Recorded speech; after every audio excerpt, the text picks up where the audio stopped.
Hello students, how are you. विद्यार्थियों, आज हम लोग देखेंगे कक्षा 8 हिंदी वसंत पाठ सुदामा चरित। इसके अंतर्गत सभी प्रश्न उत्तर आज हम लोग करेंगे और इसका अध्ययन करेंगे। हिंदी पाठ 9 सुदामा चरित। पहला प्रश्न, सुदामा की दीन दशा देखकर श्री कृष्ण की क्या मनोदशा हुई? अपने शब्दों में लिखिए। उत्तर, सुदामा और श्री कृष्ण बचपन में गुरु आश्रम में साथ साथ पढ़े थे और गहरे मित्र थे। श्री कृष्ण से भेंट करने आए अपने घनिष्ठ मित्र सुदामा की निर्धन और दीन अवस्था देख कर श्री कृष्ण दुखित हो रोने लगे। सुदामा के चरण धोने हेतु श्री कृष्ण ने जल मंगवाया था, किंतु उनके अश्रुओं से ही सुदामा के पैर धुल गए। अगला प्रश्न है, पानी परात को हाथ छुयो नहीं, नैनन के जल सो पग धोए। पंक्ति में वर्णित भाव का वर्णन अपने शब्दों में कीजिए। उत्तर, प्रस्तुत पंक्ति में सूरदास जी यह कह रहे हैं कि श्री कृष्ण से मिलने पहुँचे निर्धन और दीन सुदामा की दुर्दशा देखकर श्री कृष्ण दुखी हो रोने लगे। सुदामा के चरणों को धोने हेतु उन्होंने जल मंगवाया, परंतु दुखी श्री कृष्ण के बहते आंसुओं से ही सुदामा के पैर धुल गए। प्रश्न संख्या 3, चोरी की बान में हौं जू प्रवीणे। उपर्युक्त पंक्ति कौन किससे कह रहा है? उत्तर, उपर्युक्त पंक्ति अपने बचपन के मित्र और सहपाठी सुदामा से श्री कृष्ण कह रहे हैं। ख नंबर प्रश्न, इस कथन की पृष्ठभूमि स्पष्ट कीजिए। उत्तर, बचपन में जब सुदामा और श्री कृष्ण अपने गुरु संदीपनी मुनि के आश्रम में विद्या प्राप्त करते थे, तब एक दिन दोनों लकड़ी लाने जंगल गए थे और जंगल में सुदामा ने गुरु माता के द्वारा दिए चने अकेले ही खा लिए थे।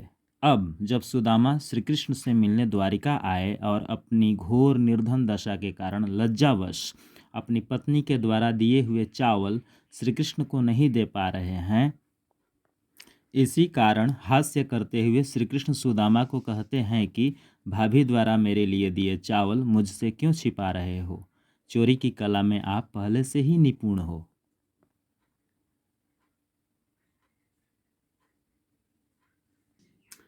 ग नंबर प्रश्न, इस उपालंभ अर्थात शिकायत के पीछे कौन सी पौराणिक कथा है? उत्तर, बचपन में जब श्री कृष्ण और सुदामा अपने गुरु संदीपनी ऋषि के आश्रम में विद्या अध्ययन कर रहे थे, तब एक बार वे दोनों जंगल में लकड़ियाँ लाने गए थे।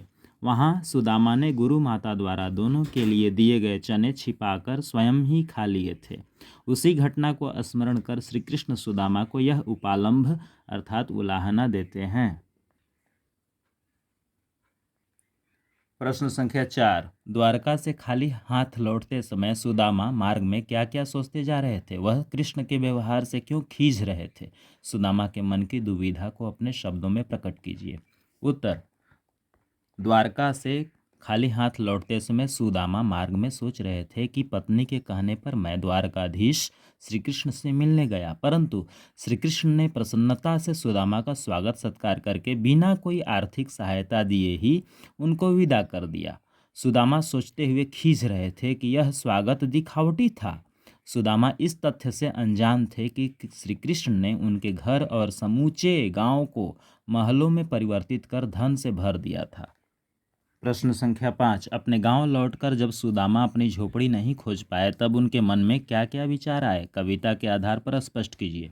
उत्तर, अपने गांव लौटकर सुदामा अपनी गांव की झोपड़ियों के स्थान पर ऊंचे ऊंचे विशाल महलों को देखकर भ्रमित हो गए और अपना घर खोज नहीं पाए। तब वह सोचने लगे कि मैं कहीं फिर से वापस द्वारका तो नहीं पहुंच गया। अगला प्रश्न संख्या 6, निर्धनता के बाद मिलने वाली संपन्नता का चित्रण कविता की अंतिम पंक्तियों में वर्णित है, उसे अपने शब्दों में लिखिए।